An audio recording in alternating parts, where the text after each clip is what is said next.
Tiniyak naman ng Social Welfare Department na magbibigay ng tulong sa mga OFW na maapektuhan ng conflict kasunod ng pag-atake ng Estados Unidos at Israel sa Iran. Ayon sa DSWD, nakahanda silang magbigay ng tulong pinansyal, livelihood assistance para sa mga Pilipinong nais lisanin ang Middle East. Narito ang balita mula kay Criza Lopez. Nangako ang Department of Social Welfare and Development na magbibigay ng tulong ang tanggapan sa mga Pilipinong naapektuhan ng nangyayaring sigalot sa Middle East. Ito'y matapos magkaroon ng pagpupulong sa pagitan ng DSWD at Department of Migrant Workers. Ayon kay DSWD Assistant Secretary at Spokesperson Irene Dumlao, handa ang departamento na magbigay ng tulong pinansyal, psychosocial assistance at livelihood assistance sa mga uuwing Pilipino dulot ng joint attack ng United States at Israel sa Iran.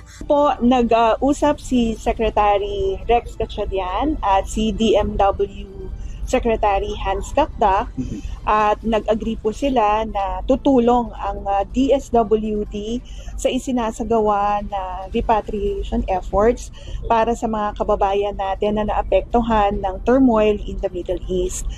Binigyang diin ng tagapagsalita na ang unang interes ng pamahalaan ay matiyak ang kaligtasan ng mga Pilipino at mabigyan ng angkop na tulong sa oras na makabalik ang mga OFW sa kanilang mga probinsya. UD can provide financial assistance, psychosocial interventions, and livelihood assistance para sa mga kapwa Pilipino po natin na uuwi sa kanilang mga probinsya kapag sila po ay nakarating na sa ating bansa.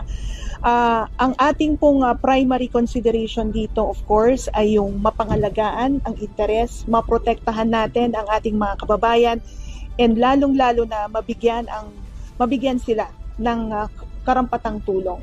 Anya ng opisyal, sapat ang pondo ng tanggapan para makapagbigay ng tulong katulad ng mula sa Assistance to Individual in Crisis Situation o AICS magmumula ang tulong pinansyal na ibibigay sa mga biktima ng krisis. Nakadepende sa magiging pagsusuri ng mga social workers at koordinasyon ng DMW ang halaga ng matatanggap at kaukulang tulong na ibibigay sa mga OFW. Depende po yan doon sa assessment ng ating social workers at depende rin yan sa koordinasyon natin sa DMW. Kasi again, ours will be augmentation support. Dahil talagang ang pangunahing ahensya na nagbibigay po ng tulong ay ang DMW.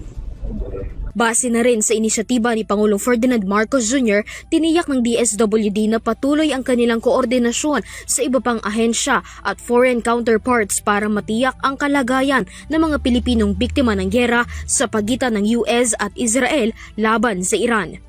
Para sa EuroTV News, Criza Lopez, sumasaludo sa bawat Pilipino.